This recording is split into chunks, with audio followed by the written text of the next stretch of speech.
How important is hearing health? And if you have hearing loss, how important is it to have it treated? I have an expert with me, Dr. Abigail Sweeney from Louisville Family Audiology. Dr. Sweeney, welcome back. Thank you so much. Always a pleasure. I love when I have you on the show because it's informative. And folks, if you have any questions about hearing, maybe hearing aids, about maybe you're having a little bit of a challenge hearing, maybe you're cranking up the TV volume as we speak, 571-5263, 571-5263, and you have an expert here to my left. Okay, we're going to talk about a number of things here, and you're going to help me out. First of all, hearing loss. Significant or insignificant? Right. Let's talk about that. Question. My favorite question. Yes. Well, oftentimes people come in and after we've tested their hearing, they want to say or ask me, what's my percentage of hearing loss? That's always the kind of number one question we get at the end of a hearing test. And I actually have a slide right here to kind of show you what an audiogram looks like. That's a hearing test, and it also shows a graph of the hearing, but helps me explain to patients this difference between significant or insignificant. So when you're looking at this graph here, a lot of ENTs or audiologists might say, oh, your hearing is mild, normal, moderate, moderately severe, profound. And so you can see those X's on the screen there are actually marks of where somebody responded to a tone, and it gives you a picture of what the hearing looks like. In our practice at Louisville Family Audiology, we just consider hearing loss to either be significant or insignificant. Significant hearing loss means that it is impacting your ability to understand speech. And you can see all these dots on the screen here. These dots represent the percentage of speech cues that are audible and discernible in certain environments. And so if you have a speech articulation index or a speech intelligibility index less than 80%, your hearing loss is significant. So you can see this guy right here, and this is from a real patient, came in and said, yeah, I'm not really struggling at all. My wife just tells me that sometimes I irritate her because she can't understand what she's asking. And yeah, occasionally I ask people to repeat themselves, but my hearing loss isn't bad. I'm doing well, I'm getting by, I'm doing okay. And you can see for this guy, his speech intelligibility index in that left ear is 50%. So he is only getting 50% of speech cues in his typical environments. And that's significant, right? Oh, that is. But he came in saying, I'm doing okay. So the early signs of hearing loss are saying, I can hear, but I can't quite understand or discern those words. And that is why, because those dots, what those dots represent are the concentration of speech cues in normal conversation. So whatever dots are being cut out, that's how that percentage is calculated. So don't procrastinate, in other words. Do not procrastinate, absolutely not. And the reason we don't want to procrastinate, if we go to the next slide here, is brain function. Yes, absolutely. In 2020, the Lancet Commission, which is a big scientific journal publisher, reported that hearing loss is the #1 modifiable risk factor for cognitive decline. The #1 modifiable risk factor for cognitive decline. I have to repeat it because it's so important. So in midlife, that we consider that age to be between 45 to 65. Now, what you'll often have patients say is, oh yeah, my dad had hearing loss, but he didn't get hearing aids until he was 80. Well, he probably, if you trace it back, started noticing his hearing loss when he was around 60, right? And that's when he started saying, huh, what did you say? And asking for a repetition. All the while, he probably needed hearing aids then, but he waited until he was miserable or desperate, or the family was miserable or desperate. So that's why it's so important. Early intervention is so important. Okay, 571-5263 if you have a question. But okay, now I like this one. You said hearing loss is like playing Wheel of Fortune. Okay, yep. So how so? Yeah, so hearing loss is like playing a Wheel of Fortune without the soft consonant sounds.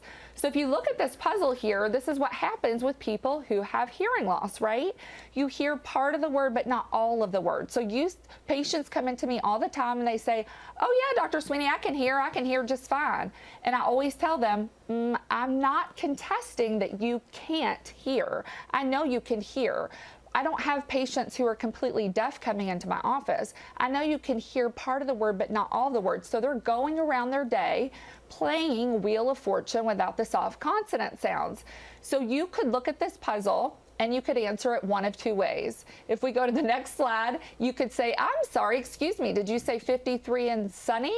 Or the next slide shows us, I'm sorry, did you say 63 and funny? And that's what people are doing all day long. They're having to fill in those blanks with context clues and visual cues to try to make sense of this auditory puzzle that their ear is sending the brain. Wow, now that makes sense. I like that. That was a nice way to really kind of describe it and have me understand it. So now let's talk about your normal hearing brain. What does it look like? Okay. Yeah, so the normal hearing brain is really important to understand so that we can understand exactly what's happening in somebody whose brain has hearing loss, right? So one of the big passions, obviously, as you know, is me talking about the brain, but I had to do a real deep dive into the brain and this auditory pathway in which our sound has to go once it leaves the ear.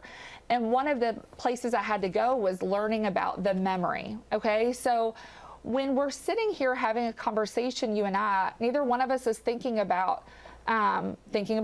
We're not thinking about having to work hard and really dive into our memory to have to make sense of the signal.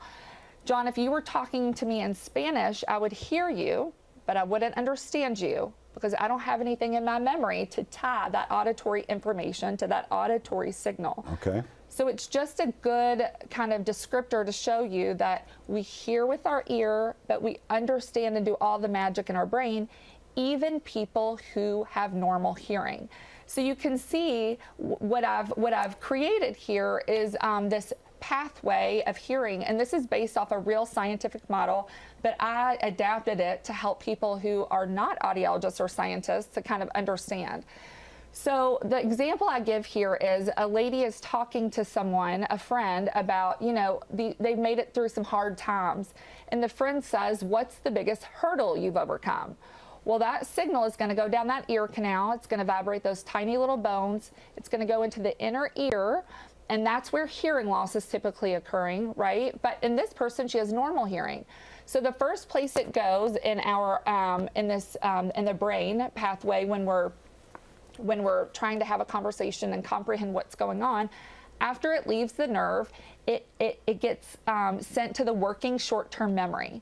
Now, this short-term memory, we only have one type of short-term memory, and that is working memory. Working memory is so interesting. I didn't realize before I started diving deep into all this is our short-term memory can only hold 3 to 5 bits of information for a maximum of 15 seconds. So what you had for breakfast this morning, that's actually in your long-term memory, if you even remember it. So the first place it goes is this short-term memory, and all it's doing here is organizing the information. So I tell people this is like a thumb drive, so it's collecting and organizing the information, right? Well, so in this case, they said, what's the biggest hurdle you've overcome? That is now going into the short-term memory, because thank you. Now, because the ear heard it normally, the working short-term memory picks up what's the biggest hurdle you've overcome. Well, now it has to cross it over in the long-term memory. The long-term memory is data retrieval. So we've got the memory stick. It's collected what's the biggest hurdle you've overcome. We're taking that memory stick and we're putting it into the program and reading it and saying, does this compute? Is this right? So the long-term memory is saying, yep, what's the biggest hurdle you've overcome? That makes sense. It makes sense to the context of this conversation. Everything is in alignment, and now our healthy brain has not had to work hard at all because it's gone through this unconscious implicit pathway. We have not had to work to recall that information. So just like if I take a hammer and hit your knee and your knee kicks up, that's a reflex. You can't stop that. This is all reflexive at this point when we have normal hearing. Okay, and it makes for a good conversation. Yeah. So now let's look for the untreated hearing brain. Okay, Yeah. now so what does it look like and what is the issue here? Here we go. So, so this is the same context of the conversation. Everything is the same. The friend still asks the same question, what's the biggest hurdle you've overcome? So in this case, you can see that at that ear, we're getting a red nerve, meaning, oh, we've got some hearing loss present. It's extracting some of the important information. The brain now had to fill in the blank because it didn't hear the word properly. And instead of hearing what's the biggest hurdle you've overcome, this person with hearing loss heard, what's the biggest turtle you've overcome? and you're pausing and you're kind of, Trying to gather you're this, furrowing your eyebrows and you're really trying to figure it out. And you're like, what's the biggest hurdle you've overcome? And we've all done this in conversation, but imagine doing this time and time again throughout the day, misunderstanding and having to put the auditory puzzle together. So the working short-term memory, remember, this is just data collection. It's not doing anything with it. And it can only hold a finite amount of information. So remember I said it can only hold 3 to 5 bits of information. Well, that's like a cup that can only hold 5 ounces. If you pour 7 ounces into it, what's going to happen with those other 2 ounces? Yeah, is it going to pour over? You're not going to get it. Exactly. Yeah. They're going to spill out. So we've got what's the biggest hurdle you've overcome. We're trying to send this over to long-term memory. We're trying to stick that data stick into the program, and the program's kicking it back. It's going wrong file. You're trying to put a PDF in a Word document. It's not computing. The language doesn't make sense. So now the brain is pausing and it's going, wait a second, this doesn't make sense. You can't overcome a hurdle or a turtle. What was this person trying to say? And then you go, oh yeah, hurdle. Or you don't catch it and you ask them to repeat, or you do what a lot of my patients do. After so long, you stop asking people to repeat. Which is even worse, probably. Which is even worse. They're embarrassed. Their family keeps telling them, you need hearing aids, you need hearing aids. And they're just sick and tired of hearing it. So they stop asking. So then after you, now that you've tried to have to fill in the blanks, right? You've tried to have to fill in those blanks, you're stealing from these extra cortical resources. You're having to tap into that conscious memory to make sense of that auditory puzzle, and the brain is tired, okay? Now remember what I said about the short-term memory. It can only hold 3 to 5 bits of information. What's the biggest turtle you've overcome is still stuck there. You know what I mean? Yeah. And the conversation keeps coming. What's happening with the rest of the conversation? You're still not getting it because of that. It's spilling out because you're stuck. So then that's why so many patients will say, wow, I mean, I walked away from the conversation, but the next day they're like, I can't remember what we talked about. Well, it's because you've been working so hard just to encode the auditory signal. The brain was working so hard on that it didn't have the energy to actually put that information in long-term memory to remember it. Got you. And after years of that, I can see where the cognitive decline, dementia sets in. It rewires. Yeah. So maybe you can relate to what Dr. Sweeney was talking about there, and maybe some of this resonates with you or a loved one. 571-5263 if you have questions. That makes sense to me. So again, the importance of if you're putting it on the back burner, if you're procrastinating, quit, because this is something that's going to affect your brain, not just your hearing. You say, well, I can get by. Well, how many conversations are you leaning out of? How many times are you disengaging because you're not hearing the complete conversation? You're missing words, as you said. Absolutely. And pretty soon you just give up. That's not good. And I can see where you quit engaging, and pretty soon I could see depression setting in. Absolutely. Dementia setting in. I mean, it's this negative snowball, right? Yes. And I actually, I just had the best kind of, situation happen. It's not the best, meaning that this is a sad story, but for this conversation to kind of illustrate the impacts of hearing loss. And I just had this gentleman, he's a retired farmer, come in with his daughter and has a significant hearing loss. And the only reason he came in to see me was because his family had told him that if he did not seek hearing help, that he might have to go into long-term care. He was starting to have memory loss. And so that was the only reason he got into my doors, right? And so here comes this retired farmer, and he's so independent, and farmers are just so used to just taking care of themselves, right? They're very independent. They've lived off their own land.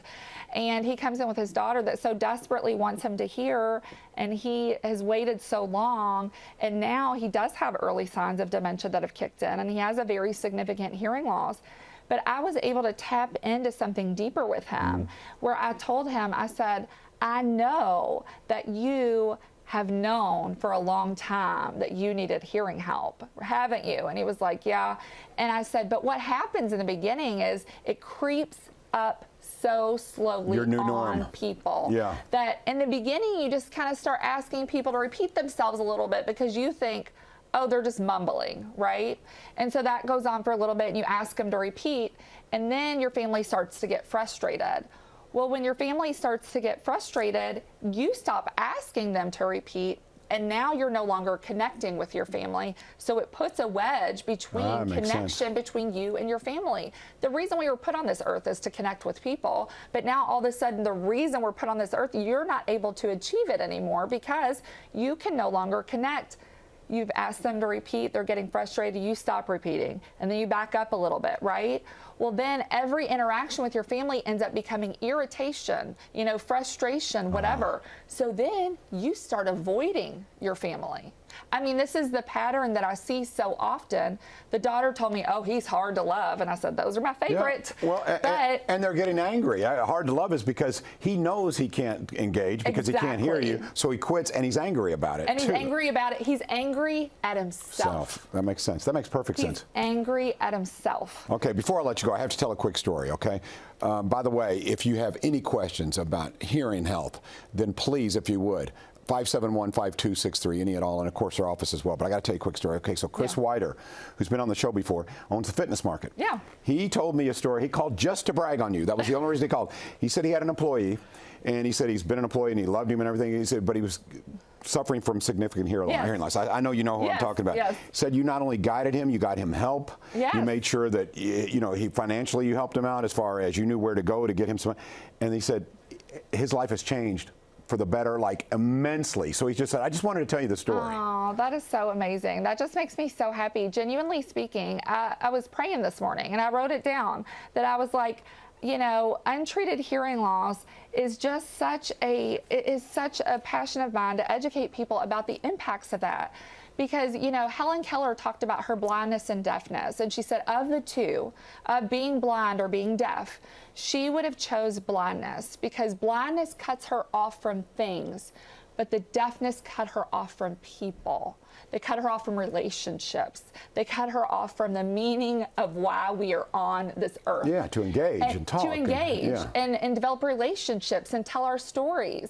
And that is what she so desperately craved, and obviously what sign and all of that ended up giving her, but what a powerful comment, and something that I'm so blessed to be able to serve the community of Louisville and the surrounding areas, to be an advocate for hearing and making sure that people understand the importance of treating your hearing. Well, in this case, I hear and see the passion, Dr. Sweeney. I do. Abigail Sweeney, Louisville Family Audiology. There's the information on the screen. Yeah, don't procrastinate. It is tied in with dementia, with all kinds of mental illness. There you go, right there. There is her team. Once again, Louisville Family Audiology. Dr. Sweeney, thank you so much. Thank you. All right, we're going to take a break here, and then coming up, we're going to talk about